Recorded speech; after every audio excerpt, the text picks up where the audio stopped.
Good morning, guys. It's the Birdman here. I'm not sure what today is. I actually don't remember. It's Thursday though. Anyways, the allergies have been getting me, so I sound a little scratchy, but I just turned the birds out from about 18 miles. I should have made this part of the video before I did it, but I wasn't thinking about it. I used the drone this morning when I let them go, and somebody just stopped right in front of me, which is why I'm not looking at y'all. So don't drive distracted. I'm not looking at y'all. But anyways, all good here. But anyways, I use the drone, and I have to, in order to do that, I have to put my phone in the remote to use my phone as the screen. So I put my phone in there, and I got it all hooked up, got the drone in position, started recording the bat, and then I reached into my back pocket to pull out my phone to video me while I did the toss, and it wasn't there. I couldn't find it for a minute, and then I finally remembered it was in the remote in my hand. I'm sure y'all have all been there. There's something similar, I'm sure. But anyways, let them go from 18 miles away. I think I'm in Rockwell. I'll go over the details again when I get back to the house. But they pretty much just took off. They didn't really circle at all, which is good, but that means they're probably going to beat me home. So I'm trying to hurry home as quick as I can, because I left the loft locked up. I didn't really expect them to go home that quick from this new spot, but it looks like they probably are. So I'm going to try and hurry there so I can get the loft opened up and everything, and I'll have them fly for a little bit before they go in, but I'll see you when we get there. Well, guys, I thought I beat them. I pulled up at the house and I didn't see anything. I was like, yes, I made it, but here they are. But they are coming down now, so I don't know. I may have actually beaten them by just a few seconds, or they might have beaten me and been just flying around a little bit. Anyways, they're ready to go in the loft, and they're a little bit out of condition now, so I'm not really gonna make them fly. I'm just gonna put them away. So, and they know that that's what I'm about to do. I'm just trying to do this one-handed. They didn't like that. Anyways, hold on just a second. Not sure where they went, but now that the aviary is opened up and I've got some feed, let's try that again.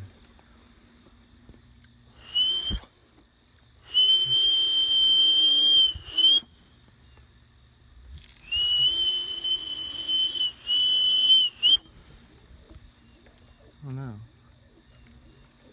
Don't know where they are. They may have flown off. They've been wanting to route a lot lately, which probably means I'd be safe to take them off farther and farther than I have. There they are.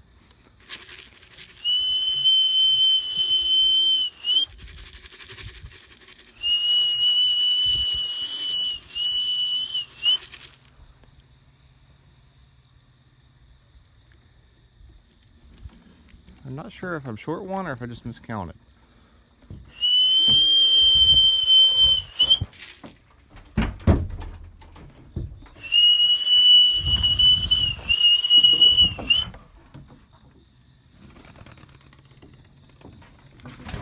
That'll bring it down. Again, trying to do everything one-handed.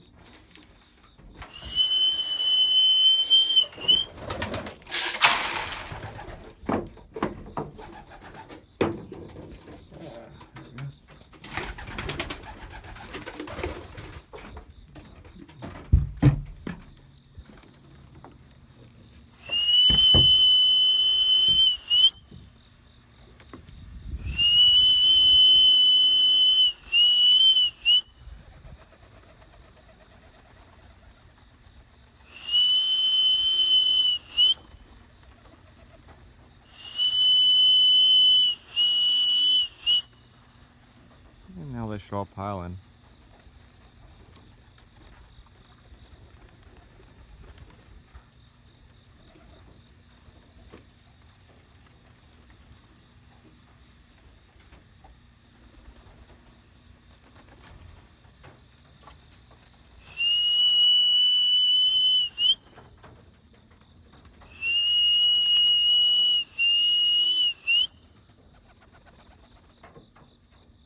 Come on, just a couple more.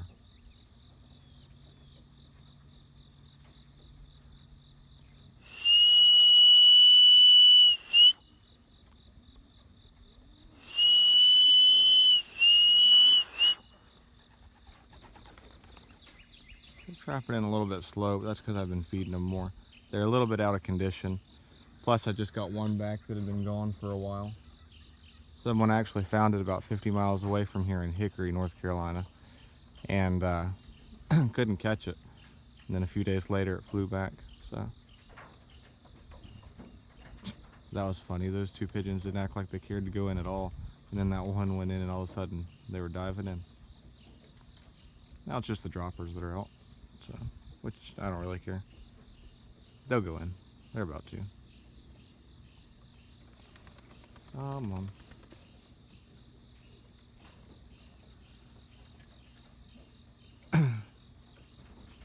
Anyways, I didn't feed them too much. Ideally, I'm going to take them back again in the evening to the same spot. Though really, I mean, it didn't take them that long to get home. They about beat me. I better leave the thing open if I do it this evening, because I'm sure they will beat me. I should have left it open today. It's just that one dropper left. I can honestly probably just close up the aviary with it in there. I've done it before.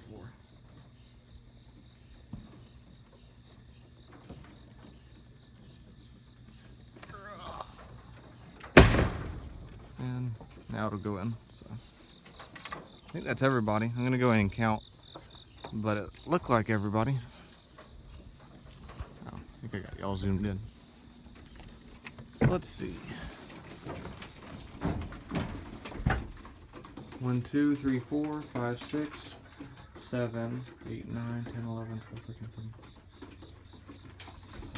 17. That's right, isn't it? Yep, everybody's here. I just want to check.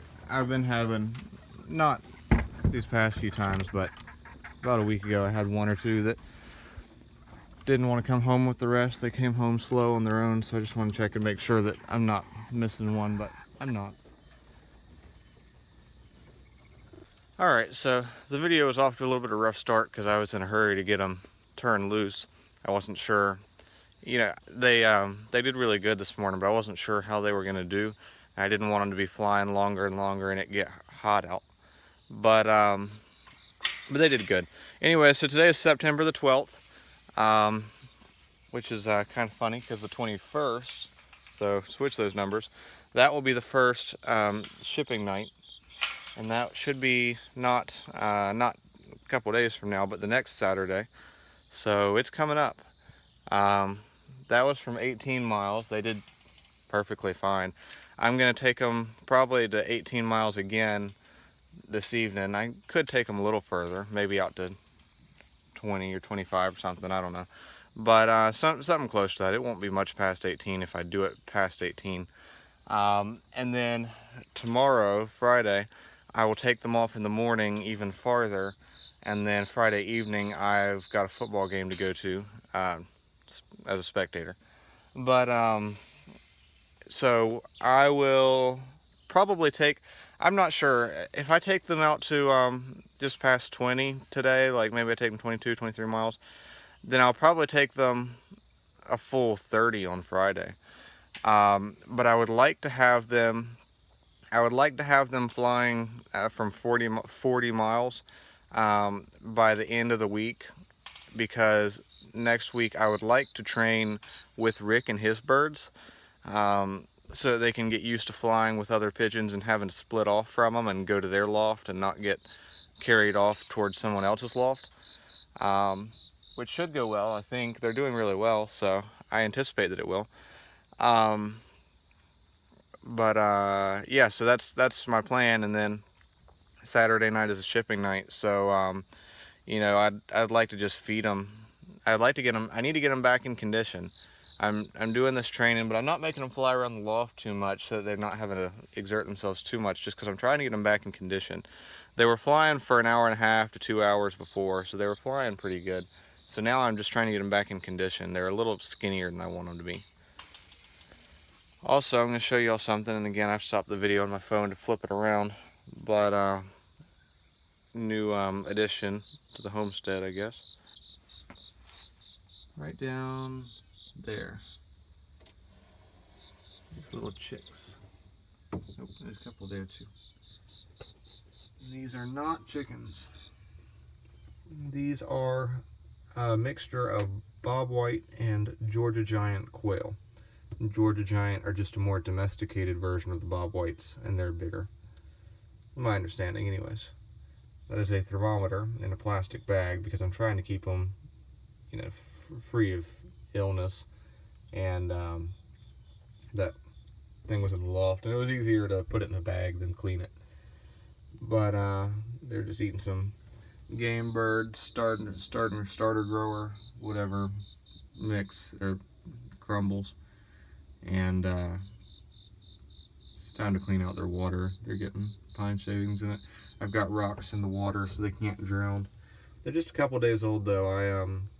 I was watching some well, our dog Macy, she had puppies, and a guy we knew bought one of them to bird hunt with, and I was taking care of his hunting dogs for him last month, I guess. And he's got quail, and he let me keep the eggs they were laying because he doesn't do anything with the eggs. He just buys them every year. But he was letting me keep the eggs, and I gave them to a friend of mine. His name is Mujtaba, and he was over here the other day, and he should be appearing on videos here shortly. But he's getting into pigeons himself, and he has an incubator, so he hatched them for me. And then now they're here growing out. There are 16 of them, but I think there were like, I don't know, over 2 dozen eggs that I gave to him. Closer to 30, I think. So I really don't know how many of these are bobwhites, how many are Georgia Giants, or what genders or anything. So we'll just have to wait for them to get a little bigger to see how that all works out. I didn't realize you have to have a permit to have them though. He has the permit. I just didn't realize he had it, and I didn't realize about it. So I'm printing off the paperwork today to get the license. It's just $5. So not the end of the world, but I would not recommend getting game birds before you get a license. But I will, or permit. I can't remember if it's a license or a permit. But anyways, I'll be filling that out and sending it off tomorrow, I think. So some of them are Georgia Giants though. For all I know, they could all be Georgia Giants, or domesticated, but I can't tell. So I'm definitely gonna err on the side of caution. And you know, the law. And there's one more addition right here. This is a rat, just a plain regular rat. I don't know how old it is. It was a medium-sized rat, and they went from small to medium to large to jumbo. So he should get a little bigger than twice that size. But he's here for one very specific reason, and he's pretty nice. But I can't hardly get him out of this cage because the door is so little and he doesn't want to come out. I just set that box there. I thought it might make him feel a little more comfortable. We'll walk down here.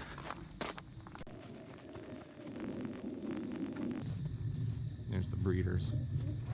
They will be getting a new home soon, ideally.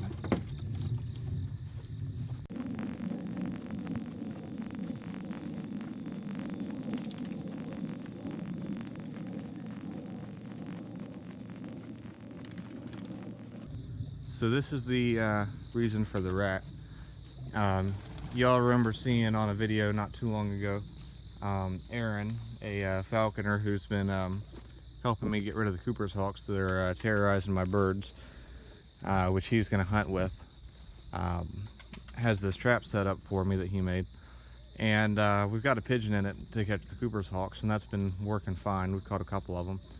But Aaron actually has a special permit to breed great horned owls, but he doesn't have any great horned owls. So I thought it would be fun if I went and bought a rat to put in here at night. Yes, it can fit through this wire, so that will need to be changed. But after it's made escape proof, I thought it would be fun to put the rat in here at night so that the rat can scurry around all night. You know, more natural pet prey for an owl and a lot more active. Hopefully be able to catch great horned owls for him. Or, you know, two, a male and a female. That is how breeding works. And then the fancier pigeons are down here, which most of them are actually still just homers. Fancy pigeons really just means a few rollers and a few damascenes. But I've got another damascene baby again. It's down here under this pigeon. Oh. There's also a white homer under there. But so we got a baby damascene again. Ow, ow, ow, nope, nope, nope, don't bite the baby. It's biting the baby instead of me. And we got eggs under here. The damascenes actually laid 2 more eggs. That's why that one's under a pumper, so they would do that.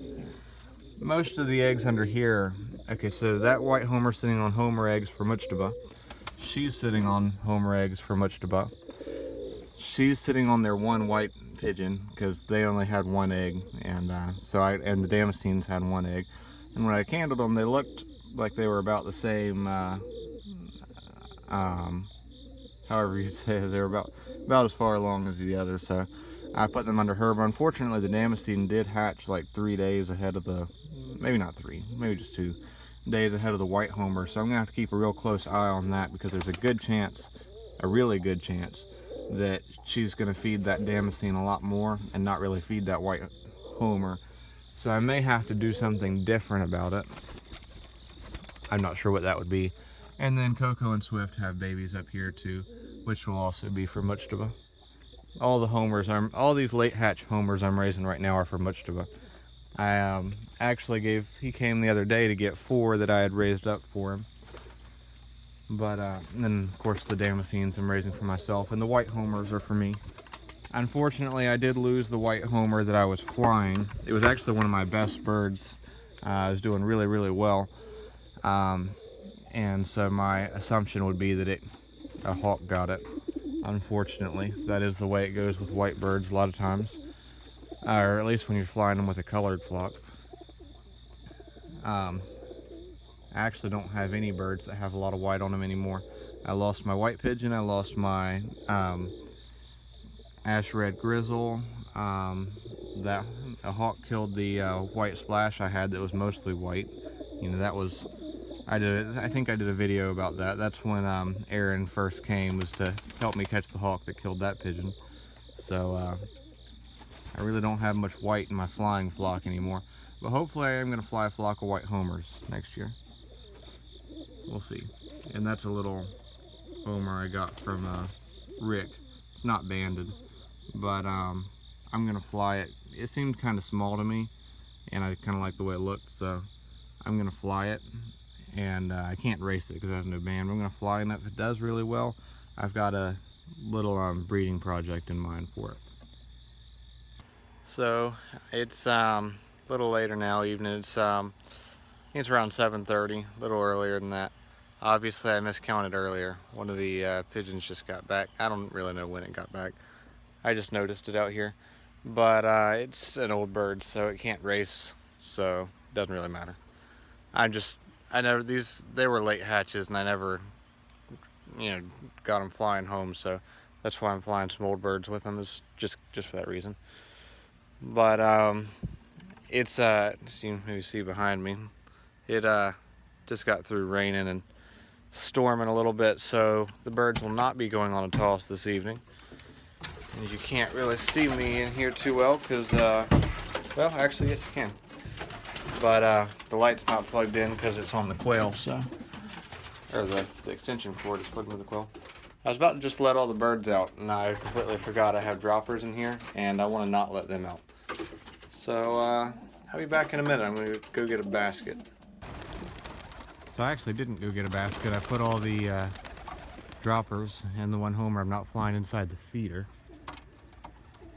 I'm just gonna let them fly around for a little bit before I put them up though. And then I'm gonna feed them to their heart's content this evening. They're flying. I don't know, they act a little, I don't know, they're just flying different than I expect them to. That's the one that just got back. I kind of wonder if I can shut it in there. Because it's not acting like it wants to fly, so I know it's just going to cause me trouble if it flies with the others. So maybe I can just get it to, you know, close the aviary up on it like I do with a dropper every now and then. I don't know. I'll get out the drone here in a little bit, but I don't know how good it's going to look as laden as it's getting. Oh, maybe she's just going to go in. Looks like it.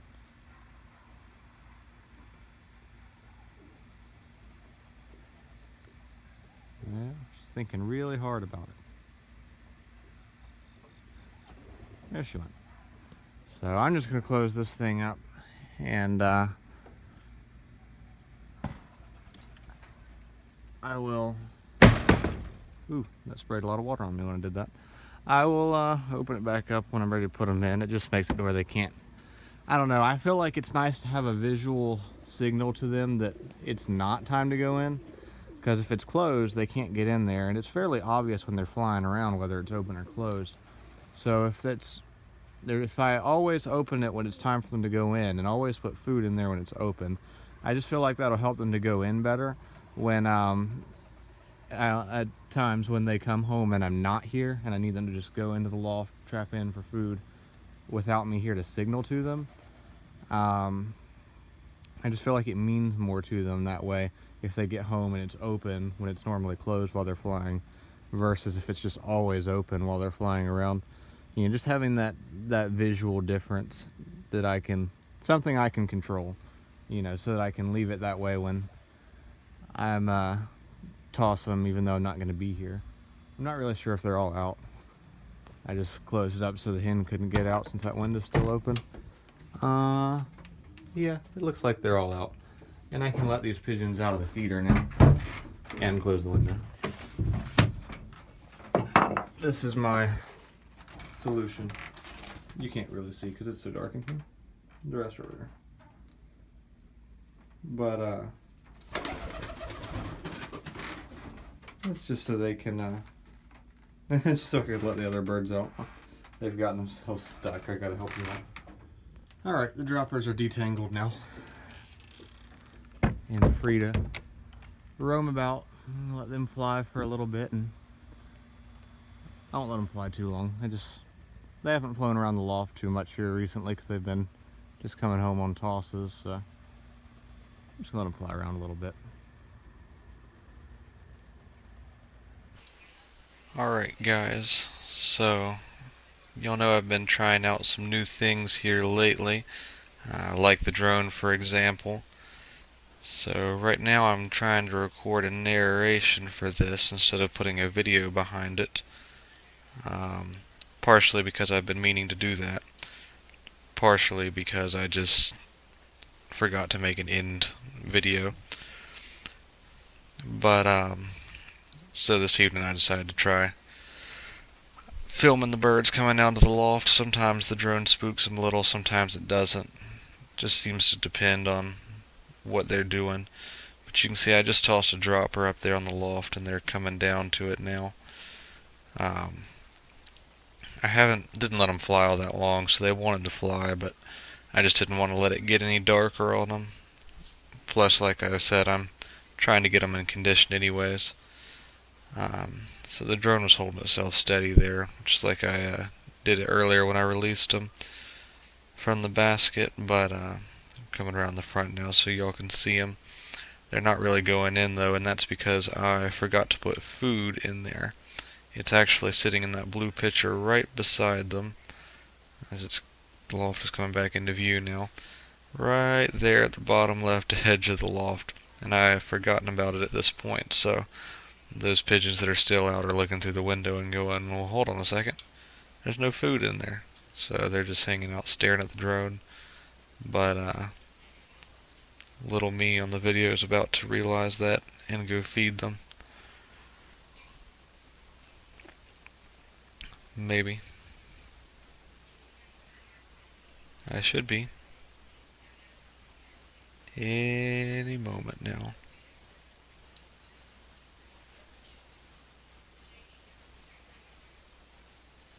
And there I go. Now I've realized. But anyways, I hope y'all enjoyed this video, and hopefully I will make another one tomorrow when I take them on a release. Probably be around 25 miles, as long as the weather is good. Tomorrow's video should be a bit shorter though. So, hope y'all enjoyed that, and thanks for watching, guys.